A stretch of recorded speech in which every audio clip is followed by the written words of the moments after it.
Yes. Mister Mahendran arrest warrant ഉണ്ട്. വിളിക്കേ, ഇല്ലെങ്കിൽ ഞങ്ങൾക്ക് അകത്ത് കയറി പിടിച്ചിറക്കേണ്ടി വരും. സാറ് പ്രതികാരം ചെയ്യുകയാണല്ലേ?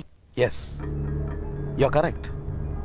കൊണ്ടോടി മഹേന്ദ്രന്റെ മാനം ഒരു ചില്ലുകൊട്ടാരം പോലെ തകരുന്നത് ഈ നാട്ടുകാരൊക്കെ കാണണം. എന്തുകൊണ്ടും ഭാഗ്യവാനായ മഹേന്ദ്രൻ കൊണ്ടോടിയുടെ ഭാര്യയ്ക്ക് അത് കാണാനും ഭാഗ്യമുണ്ട്. വിളിക്കുന്നുണ്ടോ അതോ? Please wait.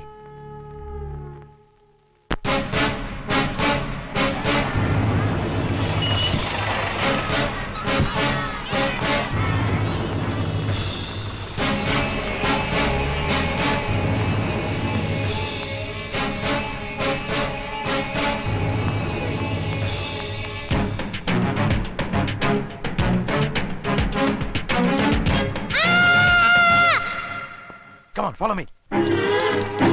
Come. നിങ്ങൾ കുറച്ച് നേരം മോളിൽ വന്നോ. Come, go there.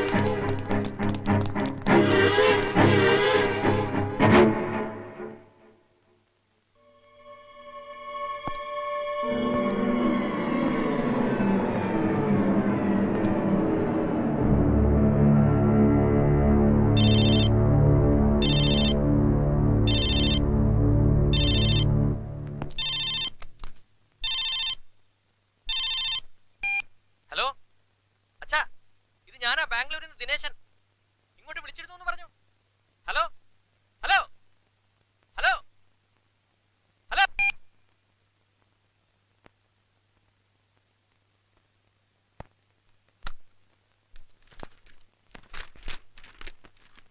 Mister commissioner, നാട്ടുകാരുടെ മുമ്പിൽ കരുതേച്ച് കാണിച്ച് ഞങ്ങളെ അപമാനിക്കാനുള്ള നിങ്ങളുടെ ഉദ്ദേശം നടക്കില്ല.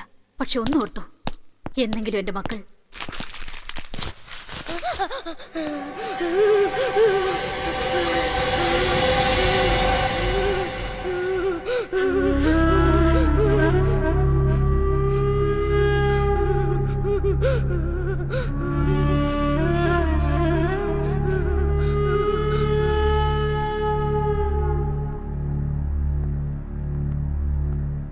അന്ന് ഞാൻ കമ്മീഷണർ ഉദ്യോഗം റിസൈൻ ചെയ്ത് മടങ്ങിപ്പോന്നു.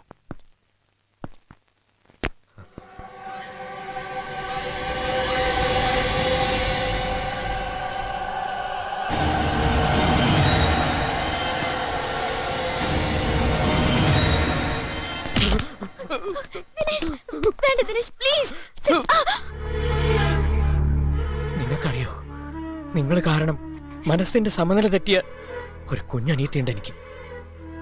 എന്റെ പ്രാർത്ഥന കൊണ്ട് മാത്രം എനിക്ക് അവളെ പഴയ നിലയിലേക്ക് തിരിച്ചു കിട്ടിയത്. ഇനിയൊരാഘാതം കൂടെ താങ്ങാൻ ആ കുഞ്ഞു മനസ്സിനാവില്ല. അതുകൊണ്ട് മാത്രം.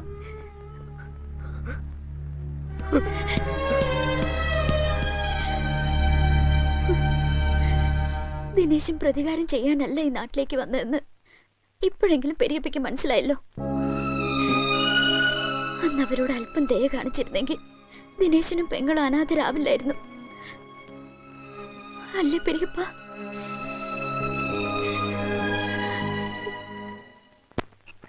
അവൻ ഇത് എവിടെ പോയി കിടക്കുക? വരുന്നുണ്ട്. ഞങ്ങൾ ഇവിടെ കാത്തു നിൽക്കാൻ തുടങ്ങിയിട്ട് കുറെ നേരമായി. നിന്റെ ഞൊണ്ടി നടത്തോ അഭിനയമൊക്കെ ഏറ്റു ദിനേശ. ചിന്നപ്പത്തേവരുടെ മനസ്സ് മാറി.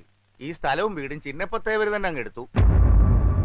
15 ലക്ഷവും കൂടാതെ 50,000 രൂപ കഷ്ടനഷ്ടങ്ങൾക്കെന്ന് പറഞ്ഞ് അധികവും തന്നു. കണ്ണടച്ചു തുറക്കും മുമ്പ് ഒക്കെ അങ്ങോട്ട് നടന്നു. അത് സുന്ദരി അത്രയും നിർബന്ധം പിടിച്ചോണ്ടായിരിക്കും, സംശയമില്ല. എത്രയും പെട്ടെന്ന് ഇവിടുന്ന് ഇറങ്ങിക്കൊടുക്കണമെന്നുള്ള ഒറ്റ കണ്ടീഷനെ അയാൾ പറഞ്ഞുള്ളൂ. തേവർക്ക് ഇത് മറ്റാർക്കോ മറിച്ചു വിൽക്കാനാ. ഏതായാലും അളിയന്റെ പ്രശ്നം ഒതുങ്ങിയല്ലോ, അത് തന്നെ വലിയ കാര്യം. ഞങ്ങള് കട്ടപ്പനയ്ക്ക് തന്നെ തിരിക്കാൻ തീരുമാനിച്ചു. അമ്മാവനും ജാനും ഒക്കെ വണ്ടിയിലിരിക്കുക. പിന്നെ ദിനേശന്റെ കാശിന്റെ കാര്യം മറന്നതല്ല. എത്ര തർക്കിച്ചിട്ടും 15-ൽ കൂടുതൽ തരാൻ തേവർ തയ്യാറായില്ല. ഞങ്ങൾക്കാണെങ്കിൽ ഇങ്ങനെ ത്രിശങ്കു സ്വർഗത്തിൽ അധിക നാൾ നിൽക്കാനും പറ്റില്ലല്ലോ. അതുകൊണ്ട് ഞങ്ങളൊരു വഴി കണ്ടിട്ടുണ്ട്. ദിനേശൻ ഞങ്ങളുടെ കൂടെ വരുന്നു കട്ടപ്പനയ്ക്ക്. ഒരു 5 ഏക്കർ സ്ഥലം പാട്ടത്തിനെടുത്ത് കൃഷി ചെയ്യുന്നു.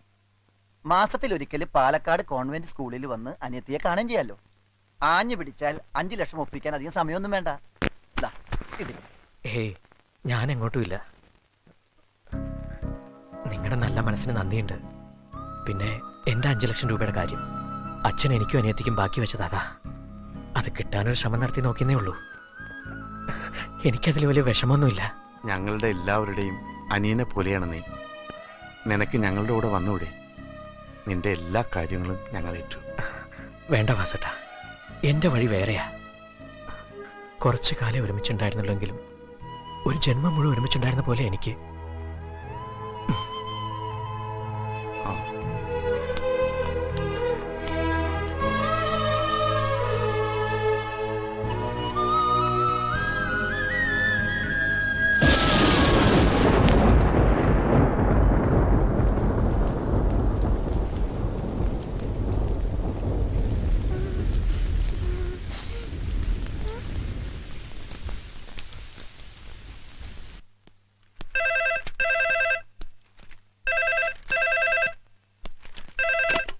ஹலோ, நான் சிங்கநல்லூர் முத்து பேசுறேன் ஐயா. சுந்தரி அம்மா இருக்காங்களா? என்ன விஷயம்? இப்பதான் அந்த தினேஷனை கையில கிடைச்சது இங்க மீனாட்சிபுரம் பஸ் ஸ்டாண்ட்ல. അപ്പൊ ദിനേശൻ അവരോട് കൂടെ പോയില്ലേ? അവനെ ഇവിടുന്ന് ഓടിക്കാനാ പാതി സ്ഥലം എന്റേതായിരുന്നിട്ടും നഷ്ടം സഹിച്ച് വലിയ വില കൊടുത്ത് ആ കേരള ഹൗസ് ഞാൻ വാങ്ങിയത്. நான் என்ன செய்யணும் ஐயா? விட்டுடலாமா? വേണ്ട, അവനൊന്നും இந்த உலகத்துல உயிரோடு இருக்கக்கூடாது. அந்த பொறுக்கி ராஸ்களை கொன்னு குழிச்சு போடுறா. அதுக்கு என்ன வேணும்? ഞാൻ തരാം. ഇപ്പൊ ഞാനൊക്കെ വരും. അവന്റെ ശവം കാണാം. ഹലോ ഹലോ ഹലോ, അപ്പാക്ക് ശവം കാണണം, അത്രയല്ലേ ഉള്ളൂ.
ഞങ്ങൾ എങ്ങനെ ഇവിടെ തിരിച്ചെത്തിയെന്നാണല്ലേ? പാതി വഴിക്കിട്ട് തേവരുടെ ആൾക്കാർ തടഞ്ഞു. തിരിച്ചു വരണം, കേരള ഹൗസ് നിങ്ങളുടേതാണ് എന്ന് നിർബന്ധം പിടിച്ചു. ദിനേശന്റെ അച്ഛന്റെയും അമ്മയുടെയും കഥകൾ അറിഞ്ഞപ്പോ അതിന് പരിഹാരമായിട്ടാണെന്ന് പറഞ്ഞപ്പോ പിന്നെ ഞങ്ങളൊന്നും ചിന്തിച്ചില്ല, നേരെ ഇങ്ങോട്ട് തിരിച്ചു. എന്തായാലും പെങ്ങളുടെ കാര്യം ഒളിപ്പിച്ചു വെച്ചത് ശരിയായില്ല. അറിയാമായിരുന്നെങ്കിൽ നിന്നെ ഒറ്റക്കാക്കി ഞങ്ങൾ പോയില്ലായിരുന്നു. ഒരു കൂട്ടം ജനങ്ങളാ നിന്നോട് ക്ഷമ ചോദിച്ചു നിൽക്കുന്നത്. തേവർമാർക്ക് വേണ്ടി അവരുടെ അനന്തരാവകാശിയാണ് വന്നിരിക്കുന്നത്. ചെയ്തു പോയ തെറ്റുകൾക്ക് പ്രായശ്ചിത്തം ചെയ്യാൻ.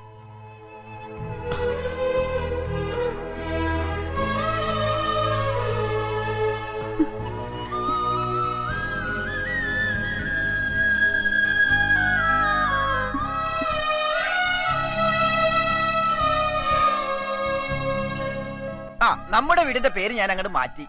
കൊണ്ടന്നേ താ.